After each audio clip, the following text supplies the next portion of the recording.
사상의 복음 7번째 마지막 시간입니다. 자본주의, 돈을 버는데 계속 가난해진다라는 제목으로 하나님 말씀 증거하겠습니다. 원래 지난주로 끝나는 거였는데 어떤 분이 이야기를 하시더라고요. 자본주의는 안 하나요? 가만 듣다 보니까 해야겠다. 그래서 했어요. 우리가 계속해서 돈을 벌고 돈을 쓰면서 살아가고 있는데 사실 우리가 젓가락질을 어떻게 하는지는 배우고 뭐 근해 공식 이런 건 배우는데 사실 자본주의가 뭐고 어떻게 살아가는 게 맞는 거냐라는 것은 사실 한 번도 배운 적이 없습니다. 그냥 단순히 막연하게 돈을 많이 벌면 좋은 거다, 그죠? 어떻게든 내 연봉이 오르면 좋은 거다. 그래서 좋은 집 사고 좋은 차 사고 살고 싶다를 단순하게 기도하면서 사는 경우가 많이 있다는 것입니다. 그리고 뭐 최근에는 뭐 고등학교나 이렇게 대학교 들어가면 사실 뭐 대부분은 자본주의를 비판하는 내용입니다. 다 뭐 이렇게 사회주의나 막시즘이나 이런 게 많이 있기 때문에 대학에서는 뭐 학문의 자유가 있으니까 이렇게 하지만 그런 걸 다 배우니까 아무튼간 이 세상이 더 쓰레기같이 보이는 거야. 문제는 뭐냐? 열심히 배웠어. 근데 나왔어. 여전히 자본주의거든. 그러니까 비판만 하고 사는 법은 안 배운 거예요. 누가 자꾸 우리 엄마 아빠 단점을 막 얘기해 줬어. 근데 우리 엄마 아빠랑 살아야 되거든. 그리고 우리 회사 단점을 막 옆에 와서 누가 막 얘기해. 다 맞아. 근데 내일 출근 여기로 해야 돼. 그럼 무슨 의미예요? 그러니까 그게 되게 중요한 거예요. 이 마지막 이 자본주의의 중요한 건 뭐냐면 딴 거는 다 이렇게 내가 영향을 안 받을 수 있는데 자본주의는 내가 살아내야 되거든요. 그러니까 저는 뭐 자본주의의 뭐 단점이 뭐냐, 뭐 여기가 이게 하나님 나라가 아니잖아요. 그러니까 뭐 우리가 그리스도인으로서 어떻게 살아야 되냐 그런 거 말고 내가 어떻게 살 거냐고 그게 중요한 거잖아요. 그러니까 한 번도 그런 거를 가르쳐 주지 않고 관점이 없으니까 이게 참 힘들어진다. 저도 많이 힘들어졌고 그죠? 여러분도 힘들어졌죠? 갈수록 힘들어지죠. 뭐 도대체 왜 이런가? 그러니까 자꾸 힘들어지니까 그래 이 체제는 나쁜 건가 봐. 비난을 듣고 살았으니까 그렇게밖에 볼 수 없는데 그래서 안 살 거예요? 살아나야 될 거 아니야. 살아남아야 될 거 아닙니까? 어떻게 살지 살피도록 하겠습니다. 첫째로 자본주의의 핵심입니다. 오늘 1달란트 받은 자만 쭉 읽었는데 5달란트, 2달란트, 1달란트 이렇게 나오잖아요. 1달란트 주님이 주셨습니다. 근데 이거 꽁쳐두고 있다가 어떻게 뭐 해야 될지 몰라가지고 그냥 묻어놨어요. 이렇게 하고 다시 주니까 예수님이 너무 화를 내세요. 그러면서 처음으로 금융거래를 얘기하시죠. 했겠죠. 내가 네 돈 네가 그렇게 해놓을 거였으면 어디 갔을 거래요? 은행 갔을 거야. 난 금융거래를 했을 거야. 처음 말씀하십니다. 24절부터 한번 보십시오. 1달란트 받았던 자는 와서 이르되 주인이여 당신은 굳은 사람이라 심지 않은 데서 거두고 해치지 않은 데서 모으는 줄 내가 알았으므로 두려워하여 나가서 당신의 달란트를 땅에 감추어 두었었나이다. 보소서 당신의 것을 가지셨나이다. 내가 떼낸 거 없어요. 다 그대로 줬는데 화를 내세요. 그 주인이 대답하여 이르되 악하고 게으른 종아 나는 심지 않은 데서 거두고 해치지 않은 데서 모으는 줄로 내가 알았느냐. 그러면 내가 마땅히 내 돈을 취리하는 자들에 내가 맡겼다나 돌아와서 내 원금과 이자를 받게 하였을 것이니라 하고. 예수님 너무 탐욕적인 사람 아니에요? 이자를 받을 수 있었는데 너 때문에 못 받았어. 지금 그 얘기를 하고 계신 거잖아요. 그러니까 처음으로 예수님이 우리에게 주신 것에 대한 가치가 어떻게 변할 건지 말씀하고 계시죠. 예수님께서 주신 것을 제대로 더 가치 있는 것으로 전환시키지 않으면 우리에게 주신 것, 이게 달란트로 지금 표현이 되어 있지만 물질이 됐든 재능이 됐든 뭐가 됐든 하나님께서 원하시는 곳으로 내 가치를 높여가지 않으면 계속해서 내 가치는 하락하게 될 거야. 가치가 저하될 거야. 이야기하고 계시죠. 그래서 차라리 그렇게 두느니 이제 이자라도 받았으면 훨씬 더 불어나지 않았겠니? 그 말씀을 주고 계시다는 것입니다. 여기서 알 수 있는 지금 이 시대도 돌아가고 할 수 있는 자본주의의 가장 핵심적인 기능 하나가 있죠. 그게 뭡니까? 자본주의의 핵심은 빚이에요. 빚. 자본주의의 핵심은 신용입니다. 신용. 그래서 은행이 하는 기능 중에 가장 핵심적인 기능 하나가 뭐냐? 신용 창조 기능이죠. 그러니까 내가 오늘 제목이 그렇잖아요. 돈을 버는데 계속 가난해진다. 왜 가난해지냐? 누가 돈을 뺏어가니까. 그게 아니라는 거예요. 자본주의는 내 돈을 가지고 있으면 자연스럽게 내 돈이 가치가 없어지는 구조로 설계되어 있습니다. 구조 자체가 그렇습니다. 이걸 이해하지 못하면 이 세상은 너무 살기 어려워. 이렇게 혼자 막 하다가 그게 룰이었어. 그걸 죽기 전에 깨닫는다고. 막 비난하다가 얘가 잘못했대, 뭐 부자가 잘못했대, 뭐 기업이 잘못했대. 아니에요. 원래 자본주의는 내가 돈을 가지고 있으면 이 돈 자체가 가치가 점점 없어지게 된다고. 그게 구조라고요. 세팅이 그렇다고. 왜요? 신용 창조 기능이 뭔데? 여러분, 그러니까 쉽게 100만 원을 들고 은행에 갔습니다. 저금 좀 할게요. 100만 원을 했어. 집에 갔어. 근데 은행 이 지점장이 보니까 얘가 이거 100만 원을 찾으러 안 와. 어떡합니까? 이거 가지고 뭐 해볼 수 있겠다? 그런 생각 들겠죠. 근데 어떤 애가 돈이 필요하다네. 돈 좀 빌려주세요. 그래서 은행이 망하면 안 되니까 10만 원 떼놓고, 이걸 지급준비금이라고 합니다. 이거를 90만 원을 빌려줬어. 여기 기타 여기 양정수가 100만 원을 저금했단 말이에요. 근데 여긴 돈이 없어. 그래서 돈을 빌리러 왔어. 근데 은행은 내 돈 아니잖아. 근데 보니까 이 사람이 안 찾으러 올 것 같아. 그럼 이 100만 원, 10만 원만 빼고 90을 빌려주는 거예요. 내가 싸게 빌려드릴게. 90만 원 가지고 왔어요. 보십시오. 이 세상에 있는 돈은 100만 원밖에 없었어요. 그렇죠? 근데 이 사람 통장에 여전히 100만 원 찍혀 있죠? 그럼 이 사람 통장에 갑자기 뭐가 찍혔습니까? 90만 원 찍혀 있죠. 분명히 전체 재산은 100밖에 없었어, 온 세상에. 근데 두 통장 합쳐봐요. 얼마가 됐어? 190이 됐죠. 뭐야?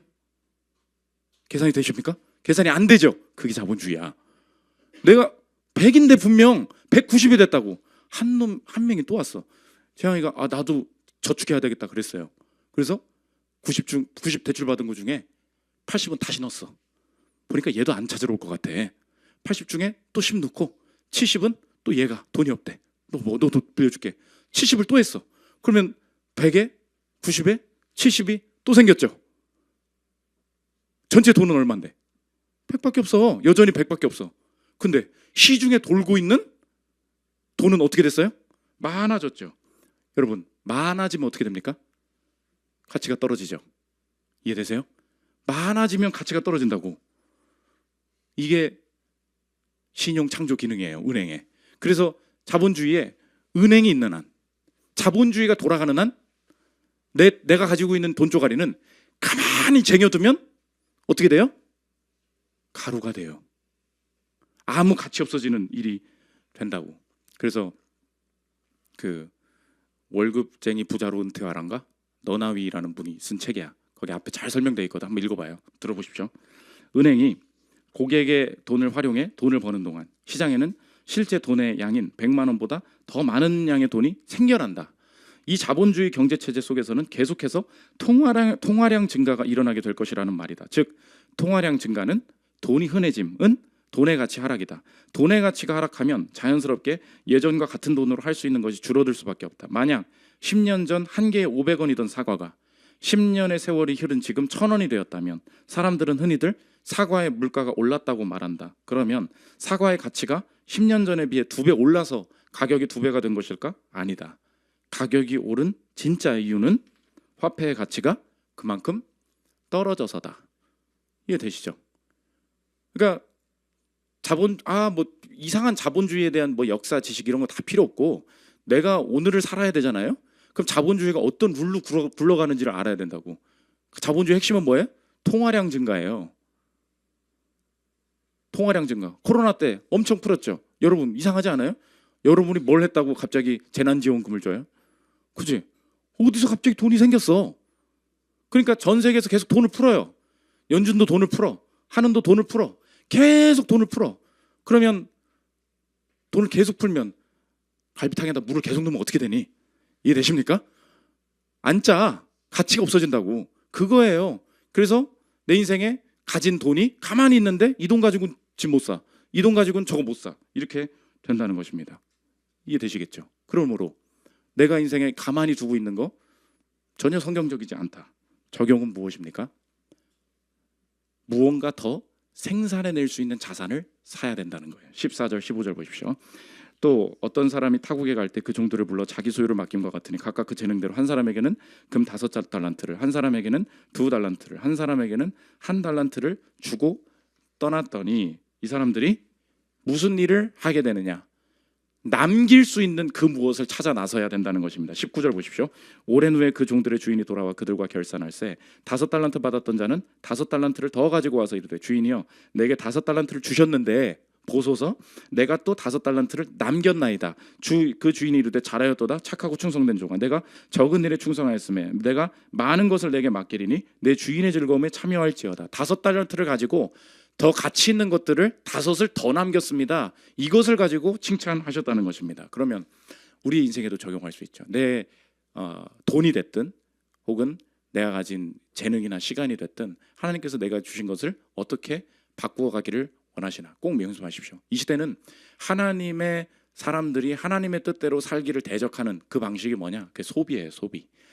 어떤 소비냐? 내 인생에 남지 않는 소비가 된다는 것입니다. 표를 한번 보여주십시오. 우리가 돈을 쓰는 방식을 이렇게 4가지로 나눌 수 있다는 것입니다. 한번 4번 생각해 보십시오. 우리가 다 4번에 있어요. 4번은 어떤 사람들이냐? 왼쪽 축은 돈을 버는 방식이에요. 돈을 벌 때 어떻게 벌어야 되냐? 시간을 사용하면서 돈을 벌어야 돼요. 나는 가만히 있으면 돈이 안 벌려. 그래서 내가 회사에 나가서 일을 해야 9 to 6를 하고 한 달 동안 일해야 급여가 나옵니다. 그래서 내 시간을 써서 돈을 버는 사람들, 이게 근로자, 영업자 이렇게 됩니다. 근데 문제는 이렇게 사는 게 나쁘다는 게 아니에요. 이렇게 살 때 내가 얻은 것을 쓸 거 아닙니까? 쓸 때 자동적으로 이 세계는 내가 뭘 사게, 어디에 무언을 뭘 사게 만드느냐, 뭔가를 사야 되는데 소비 자산에 쓰게 만든다는 거예요. 소비가 뭐예요? 먹고 끝내는 거, 여행 갔다 오고 끝내는 거, 영화 보고 끝내는 거, 관람 한번 뭐 하고 끝내는 거 다 소비하게 된다는 것입니다. 그러면 이 사람들이 바뀌게 되려면 어떻게 해야 되냐? 먼저 4번에서 3번으로 가야 된다는 거예요. 3번은 뭐예요? 내가 열심히 내가 일을 하면서 돈을 버는 건 맞아요. 근데 이제부터 하나님께서 원하시는 이 땅의 삶은 자본주의 속에서 내가 그냥 먹고 하고 싶은 거를 하면서 소비하는 것을 하나님께서 명하지 않으셨고 5달란트가 있었는데 5달란트를 더 남겼나이다. 뭐래요? 생산하는 데 쓰라고요. 그러면 내게 주신 것을 가지고 뭘 사기 시작해야 돼요? 우리 모두는 뭔가를 사요. 근데 그 사는 게 뭐냐고. 그게 중요하다고. 내가 뭔가를 사요. 근데 그것이 조금이라도 생산적인 가치를 만들어낼 수 있느냐. 그걸 물어봐야 된다는 거예요. 예를 들어서 삼성전자가 7만 원에 난 7만 원을 주고 뭐 있을까요? 요새 7만 원? 7만 원짜리 뭐가 있을까요? 7만 원짜리 백을 하나 가방이 너무 싼가? 신발 하나 샀습니다. 신발. 필요하니까 살 수 있지만 나 그냥 뭐 신상품이 나왔대. 이게 소비죠. 근데 삼성전자를 하나 샀어요. 그러면 떨어질 수도 있지. 이따 그 얘기 할 거예요. 근데 삼성전자를 샀는데 올랐어. 2배가 됐어. 14만 원이 됐습니다. 팔았어요. 그거 얼마 남아요? 7만 원이 남죠. 주식을 꼭 하세요. 그 뜻이 아니고 이 시대에는 가만히 가지고 있으면 내 돈이 다 화폐 가치가 계속해서 떨어진다. 그러면 뭐가 됐든지 간에 내 인생에 더 가치 있는 것으로 바꾸기 위한 사는 행위들을 시작을 해야 된다. 그래서 결국 우리가 가고자 하는 이 땅에서 많은 사람들이 목표로 하는 방향이 무엇입니까? 1번이에요. 1번이 뭐예요? 나는 시간도 안 써. 그런데 그 자산 자체가 우리의 인생에 수입을 가져다 주는 이것으로 갈 때 시간으로부터 자유로워진다. 그래서 1번으로 가는 게 무조건 그리스도인들의 목표가 되어야 되냐? 절대 그렇지 않습니다. 문제는 뭐냐? 3번, 4번과 3번은 필수적이라는 거예요. 4번과 3번. 4번에서 3번 가는 거. 하나님께서 뭐라 그랬어요? 가만뒀는데요? 누가 가만두래? 내가 언제 너보고 가만두라 그랬어? 우리의 돈이 아니라 다른 것도 마찬가지예요. 내가 가진 재능이 있어요. 왜 안 써요? 교회에서 하나님께서 이렇게 바꿀 수 있는 일들이 있어요. 내 체력이 있어요. 왜 안 바꿔요? 더 가치 있는 일들로 바꿔야 된다는 것입니다. 저도 지금 돈이 있거든요. 많지는 않고 조금 있어. 근데 제가 맨날 그랬죠. 이 설교하는데 책을 어마어마하게 산다고. 나는 별로 보고 싶지도 않은 책을 막 사요. 왜? 설교는 가치 있는 거잖아요. 그러니까 나는 이걸 바꿔야 되는 거야. 어떻게 바꿔요? 자산이 있어야 바꾸지. 뭘로 바꿔요? 그 돈으로. 여러분 나도 피자 먹을 줄 알아요. 나도 좋은 데 갈 줄 안다고. 근데 아내한테 미안해. 책 좀 사야 돼. 계속 사. 왜요? 내가 가치 있는 게 이거라고 생각하니까 지금 투자를 해야죠. 다음 주는 그 만남의 복음을 할 거거든요. 아가서를 강의할 거야. 아가서 사랑 얘기 좋죠? 그거 준비를 해야 될 거 아니야. 내가 사랑을 아니? 모르잖아요. 어떻게? 어제도 알라딘에 대해서 20만 원어치가 왔어. 그거 어떻게? 사야지. 뭘 봐야 아는 척을 할 거 아니에요. 아무튼간 바꿔야 된다고. 적용인데 여러분의 인생에 더 많이 돈을 쓸 수 있는 사람, 이건 목표가 아니에요. 어떻게 돼야 돼요? 더 많이 생산해낼 수 있는 능력을 주십시오. 이 사모함이 있어야 돼요, 여러분. 돈 많이 주면 생산해낼 수 있어요? 그렇지 않아요. 내가 가진 것을 어떻게든 더 가치 있는 방식으로 만들어갈 수 있는 거. 돈뿐만이 아니에요. 육아를 합니다. 내가 직장 그만뒀어요. 그러면서 뭐라고 한탄하냐면 직장을 휴직해서 돈을 못 번데 너무 불행하대. 나는 안 불행해 보이거든. 왜요? 가치를 바꾼 거잖아요. 아니 그게 왜 불행이야? 그렇죠. 내가 판단해야 된다고. 내 인생의 자산은 정해져 있어요. 뭔가로 바꿔야 돼. 가정을 이루고 애를 키우기로 작정을 했어. 그래서 일하는 시간을 줄였어요. 내가 불행해진 사람입니까? 나는 투자한 사람이에요. 자산을 바꾼 사람이라고. 그렇죠. 내 판단이라고. 무엇이 더 가치 있는가 분별하여서 바꿔나가는 거예요. 그러면 소득이 주는 건 뭐예요? 영광이지. 내가 여러분한테 그 알라딘 영수증 보여주고 싶어. 예스24 플래티넘이야. 나는 다 교보 예스24 알라딘이 다 플래티넘이야. 셋 다가 어떻게든 배송 빨리 받으려고. 그러면 그렇잖아요. 그럼 내 통장 잔고는 줄지. 근데 가치 있는 게 나오잖아요. 그래서 이제 이해가 되죠. 단순히 투자하라는 얘기가 아닙니다. 자산을 내가 써야 되잖아요. 그럼 제가 한번 물어볼게요. 이 시대에서 중고로 내가 사는 것 중에 내가 산 거보다 중고가 산 거보다 훨씬 더 비쌀 가능성이 있는 제품, 그거 뭐예요? 한번 생각해봐. 다시 이해가 안 돼? 다들 지금 힘들어. 내가 산 거 중에 새 걸로 산 거보다 중고로 살 때 더 비싸질 수 있는 가능성이 있는, 중고로 팔 때 더 비싸질 가능성이 있는 거, 그거 뭐예요? 그 집이죠. 내 다음 사람은 중고 아니야? 그쵸? 근데 걔는 어떻게 사요? 보통은 더 비싸게 사죠. 그러니까 무조건 부동산이 다 맞아, 그런 뜻이 아니에요. 이해를 해야 된다고. 그러면 왜 사람들이 부동산으로 자산을 더 바꾸는 걸까요? 탐욕적이라서? 그러면 여러분 평생에 살기 힘들다. 다 세상이 탐욕으로 보이면 여러분 진짜 살기 힘들어요. 그건 탐욕이 아니야. 그건 이 시대에 살아가는 룰을 아는 거예요. 야, 가만히 있으면 휴지 조각이 되는데 이 자산이 떨어질 수도 있죠. 알아요. 근데 내가 조금이라도 여긴 좀 안정적인 것 같아. 내 자산을 바꿔놓는 거지. 그러면서 우리 청년 중에 그러더라고. 부동산 하는 사람들은 다 그 투기꾼들이래. 그들이 차는 제일 빨리 사. 물어볼게. 내가 뭐라 그랬어요? 중고 중에 가장 더 비싸게 팔 수 중고 아반떼 사봐. 바로 얼마 깎여요? 바로 어마어마하게 깎이지. 그거는 팍팍 사. 야, 그거 사도 되는 거냐? 차는 필요한 거래. 집은 안 필요하니? 그거 묻고 싶어요. 집은 안 필요하니? 이해되세요? 그러니까 이제 이해가 되겠다. 이 세상에 뭐 돈 있는 사람들만 막 저렇게 하는 줄 알았다. 아니에요. 처음부터 이 구조를 이해해야 된다고. 자본주의 사회는 뭐예요? 통화량이 증가할 수밖에 없어요. 그러니까 돈의 가치가 계속해서 떨어진다고. 그러니까 내가 있는 것이, 내가 교육에 투자할 수도 있죠. 대학에 갈 수도 있죠. 언어를 학원을 갈 수도 있죠. 계속 뭔가를 난 쓴다니까, 돈을. 근데 이 돈이 어떻게 해서든 더 가치 있는 것으로 바뀔 수 있는 거. 그래서 혹시나 배우자를 이렇게 생각할 때 나는 더 많이 쓰고 싶은 사람이야. 이건 목표가 되면 안 돼요. 가정의 목표가. 지금 주신 돈이 얼마가 있든지 간에 이 돈을 가지고 어떻게 생산적인 것을 앞으로 방어해 나가고 손해보지 않고 만들어 나갈 수 있을까?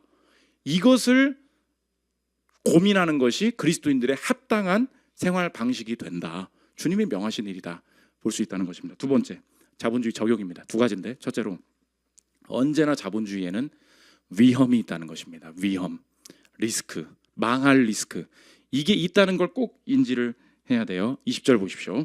5달란트 받았던 자는 5달란트를 더 가지고 와서 이르되 주인이여 내게 5달란트를 주셨는데 보소서 내가 또 5달란트를 남겼나이다. 그 주인이 이르되 잘하였도다. 착하고 충성된 종아 내가 적은 일에 충성하였음에 내가 많은 것을 맡기리니 내 주인의 즐거움에 참여할 지어다. 5이 있었는데 5을 벌었대요. 이 사람이 투자해서 뭔가 사업을 해서 돈을 번 거죠. 2달란트 봐봐요. 22절 2달란트 받았던 자도 와서 2달란트를 또 남겼습니다. 그러면 5보다는 적게 남겼죠. 근데 2 가지고 2를 남겼죠. 어마어마한 거죠. 근데 마지막 보세요. 24절 1달란트 받았던 자는 이르되 25절 끝에 달란트를 땅에 감추어 두었나이다. 여기서 보여주는 게 무엇입니까? 수익률의 차이를 보여주고 있죠. 수익률의 차이. 다 100%씩 냈죠. 5이 5 남기고 2이 2 남기고 1달란트 가진 자는 수익률 0%죠. 그러면 알 수 있죠. 우리 인생에 가진, 인생에 주신 돈이든 나이든 뭐든 다 있는데 사람마다 수익률이 다르다는 걸 알 수 있죠. 그렇죠? 그리고 망할 수도 있고. 오늘 위험인데 사람들이 이 자본주의 시대를 살아가면 착각하는 게 뭐냐? 우리 그런 얘기 들어보셨습니까? 돈이 돈을 번다고. 그죠? 내가 이렇게 불행한 이유는 돈이 없기 때문이다. 그렇잖아요. 나도 돈이 있으면 돈을 굴리면서 돈을 벌 수 있어. 여러분 제대로 한번 물어볼게요. 그럴 수 있을까? 그럴 수 있을까요? 100억 줬어. 100억 줬어. 101억으로 부를 수 있어요? 은행 투자하지 말고. 101억을 벌어 올 수 있냐고. 잘 안 될걸? 여기 우리 낙성대 주변에 망하는 가게들 안 보이십니까? 계속 바뀌죠. 저 옆에 건물주 안 보여요? 전층이 계속 비어있죠. 임대. 제발 병원 오세요. 안 오죠. 건물 가지면 다 잘 될 것 같은데? 지금 내가 볼 때는 그 건물주 아저씨가 지금 너무 힘들어하는 게 막 여기까지 느껴져. 내 건물이 기도가 나와. 이 건물 왜 이렇게 안 나가냐? 저분 이자 못 낼 것 같아. 내가 힘들다니까? 이해되세요? 뭘 가지고 있다고 되는 게 아니라고. 그래서 피케티 아시죠? 톰 피케티? 피케티가 자본주의를 비판하면서 뭘 싸그리여서 잘못 사기를 쳤냐면 야, 돈 버는 사람들이 돈 있는 사람들이 다 돈을 벌어가는 거야. 이렇게 하니까 사람들이 맞아 그랬어. 이 사람이 속인 게 뭐냐? 은행 이자율이랑 자본 수익률은 다르다는 거예요. 여러분 한번 생각해 보십시오. 은행이면 3%야. 근데 은행에 주지 않고 이 사람이 1억을 가지고 얼마를 올릴지 내가 은행에 안 두고 사업을 했어요. 잘 될 수도 있죠. 그러나 숨겨 있는 게 뭐예요? 망할 수도 있죠. 이게 자본주의 투자의 특징이에요. 근데 망하는 사람들은 다 버려버리고 야 이거 봐라. 돈 있는 사람들은 다 돈을 벌어. 이게 사기라는 거예요. 들어보십시오. 피케티는 자본 수익률 개념을 사용하고 그것을 경제 성장률과 비교하여 돈이 돈을 버는 속도가 사람이 돈을 버는 속도보다 빠르다고 이야기했다. 그렇지만 돈이 돈을 번다고 말하려면 오히려 이자율에 대해서 말해야 한다. 은행에서 돈을 버는 이자율이랑 자본 수익률은 다르다는 거예요. 자본 수익률은 말할 때는 사람과 소비자에 대한 그의 봉사 기획이 돈을 버는 것이라고 말해야 한다. 만일 이자율을 기준으로 그것을 상회하면 성공한 기업가이고 그러지 못하다면 실패한 기업가이다. 그러나 피케티는 이렇게 하지 않고 이자율과 자본 수익률을 하나로 뭉뚱그렸다. 그는 성공한 사업가도 있지만 실패한 사업가도 있다는 것을 보지 않았다. 오직 돈이 돈을 낳는다는 결론을 내리기 위해서 평균을 내고 실패한 사업가의 눈을 감았다. 이 세상에 투자가 어려운 이유가 뭐예요? 은행에 놓으면 편하지. 그러나 내가 무언가를 하려고 하는 순간 제대로 됩니까? 안 됩니까? 그렇지 않죠. 제대로 안 되죠. 옆에 사업하시는 분 물어보십시오. 우리 교회에.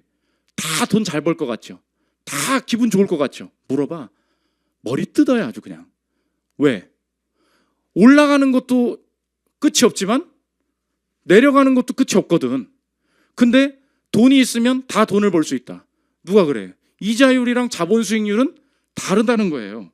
그러므로 여러분의 인생의 적용인데 목사님 위험한데 이 땅에서 사는 게 위험한데 어떻게 내가 자신 있게 내 인생을 가지고 베팅을 할 수 있습니까? 오늘 중요한 약속의 본문이 있어요. 오늘 성경이 뭐라 그러냐?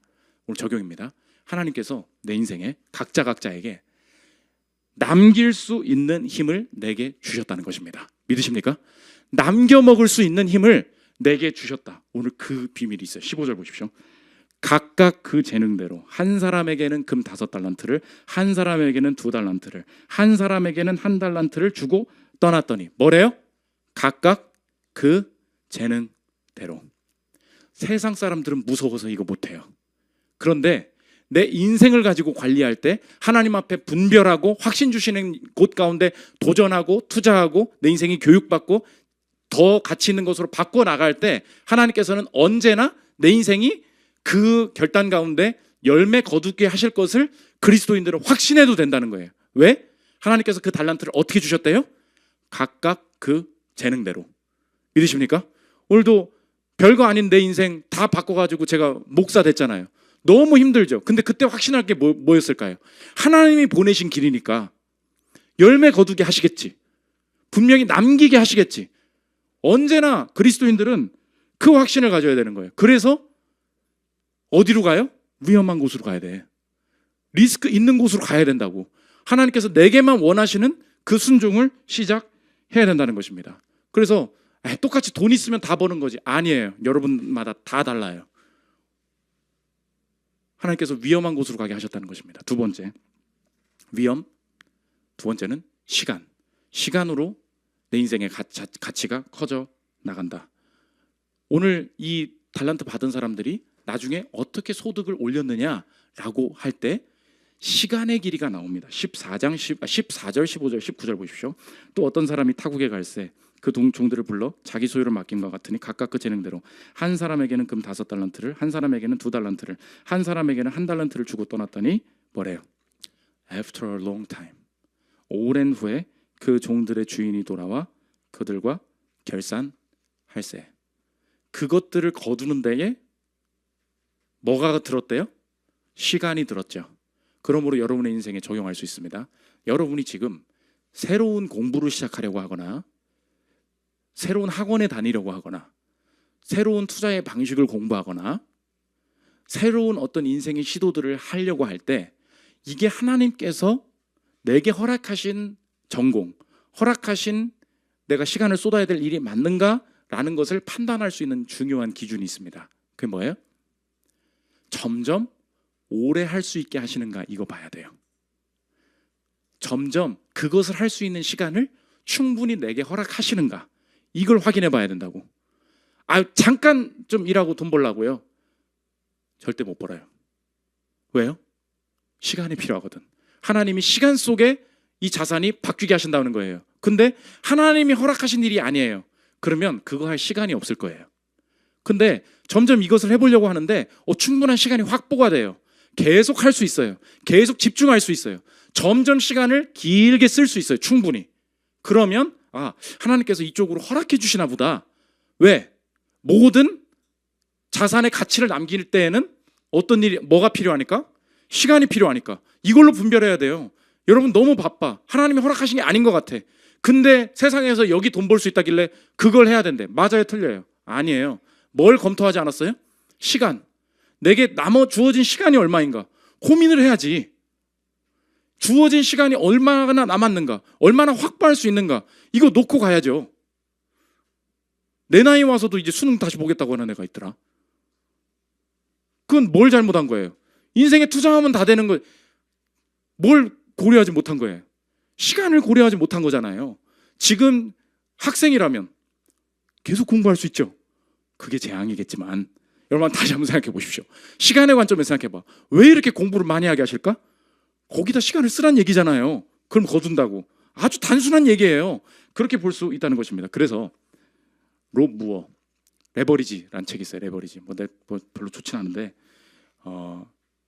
시간을 통해서 돈을 벌어야 된다. 근데 이 두 문장을 보여줄 건데, 그래서 내가 처음에 신입사원에서 말단으로 일할 때의 태도가 어때야 되는지가 여기 나옵니다. 잘 들어보십시오.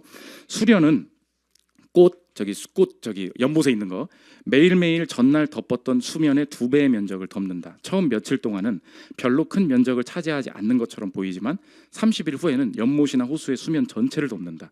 29일째 되는 날 수면의 절반을 덮었다면 절반을 덮는데 전체 시간의 30분의 29가 걸리고 나머지 절반을 덮는데 전체 시간에 30분의 1이 걸리는 것이다. 이 개념은 우리에게 중요한 통찰을 준다. 이 법칙을 이해하고 따르고 지키면 엄청난 가속도의 레버리지 효과를 얻을 수 있다. 이처럼 이 복리잖아요. 복리의 법칙은 당신이 어떤 일을 더 오래 할수록, 즉 끝에 더 가까이 다가갈수록 최대의 이익과 가속도를 얻을 수 있다는 점을 것을 의미한다. 복리의 법칙으로 최대의 레버리지를 얻으려면 가능한 한 장기적인 관점을 가져야 한다. 복리라는 개념은 많이 들어봤죠. 그런데 그래, 시간이 지날수록 끝에 갈수록 훨씬 더 성과가 커진다. 맞잖아요. 그럼 그 반대로 적용해야 된다고. 지금은 어떻겠니? 뼈 빠지게 일해도 아무것도 못 벌겠지. 그걸 받아들여야 된다는 거예요. 그 법칙을 이해해야 되는, 세상은 그렇게 불공정하게 돼 있다는 거예요. 근데 그걸 모르고 어떻게 하면 빨리 돈을 벌지? 그런 애일수록 아무것도 안 된다는 거예요. 이어서 들어보십시오. 당신은 이 첫 문장을 꼭 기억하십시오. 처음에 가장 낮은 성과를 얻기 위해 가장 열심히 일해야 한다. 이해되세요?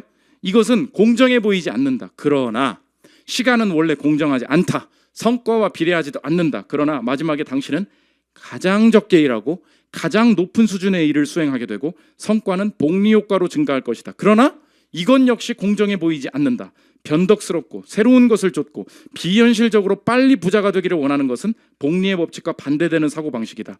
처음에 가장 많은 일을 하면서 가장 적은 성과를 얻는 일은 거부하고, 가장 적게 일하고 가장 큰 성과를 얻는 일만 찾아다니는 것은 어리석은 태도다. 평균적인 수준에서 장기적으로 한 일은 단기적으로 잘하다가 포기한 일보다 좋은 결과를 가져온다. 저녁에 젊은 분들 많이 계시죠? 명심하십시오. 지금 어떤 때인 줄 아십니까? 닥치고 일해야 될 때예요. 그리고 그 보상이 옵니까? 절대 안 와요. 제가 목회하기 전에 저도 열심히 목회 관련된 일을 했겠죠. 내가 뭐 영혼 구한다고 누가 알아줘요? 아무도 안 알아줘. 목사님도 몰라. 누가 알아주냐고. 그 일을 계속해요. 5년 해요. 10년 해요. 20년 해요. 지금 제가 이거 설교 준비를 하잖아요. 옛날처럼 오래 걸릴까요? 그렇지 않아요. 신기해. 나도 내가 바뀌었어. 어떻게 막 써지더라? 그 왜 그런 걸까요? 목사님, 목사라면 마땅히 하루 종일 책상에 앉아 있어야지. 그게 불공정이야. 인생은 불공정한 거야. 오래 해봐라? 빨리 한다? 그죠? 그러면 반대로 지금은요. 아무 성과도 안 나는 일을 너무 느리게 너무 열심히 해야 돼요. 그리고 박봉을 받는 거야. 왜요? 인생의 시소가 나중에 뒤집힐 거거든. 그게 자본주의라는 걸 이해를 못 하잖아요. 처음부터 어디 뭐 그냥 크게 막 비트코인 사상 최고가더라 지금 갔다 그래서 불나방 되는 거야. 다 날아가는 거야. 열심히 일해서 내 가치를 올려야 된다고. 그래서 인생이 복리다. 예수님 뭐라고 하시냐? 오셔서 너무 잘했다. 그러면서 뭘 주시는지 보십시오. 20절, 21절. 5달란트 받았던 자는 5달란트를 더 가지고 와서 이르되 주인이여 내게 5달란트를 주셨는데 보소서 내가 또 5달란트를 남겼나이다. 그 주인이 이르되 잘하였도다 착하고 충성된 종아. 여기 보십시오. 내가 적은 일에 충성하였음에 내가 많은 것을 내게 맡기리니 내 주인의 즐거움에 참여할지어다. 처음에 뭐예요? 적었대요. 쥐꼬리였다고. 그런데 그게 커져 간다. 여러분 그래서 길게 할 수 있는지 고민해 보십시오. 더 멀리 해야 돼요. 더 많이 해야 돼요. 부동산 시작할 거예요? 누구 뭐 좋은 매물 하나 알면 됩니까? 부동산 몇 년 해야 돼요? 5년, 10년, 20년 천국 가기 직전까지 해야 돼. 여러분 그러니까 그 각오로 안 된다고요. 주식이요? 우리 교회는 뭐라 그래? 맨날 누가 그러더라. 뭐 목사님 비트코인 하면 안 됩니까?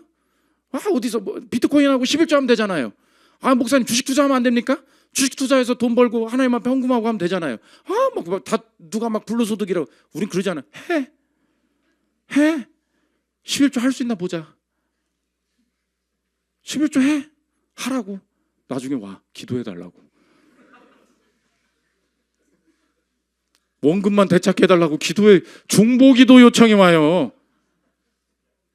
무슨 뜻인지 아시겠어요? 해보라. 그 각오로 안 돼. 투자하지 말란 소리가 아니에요. 해보라고.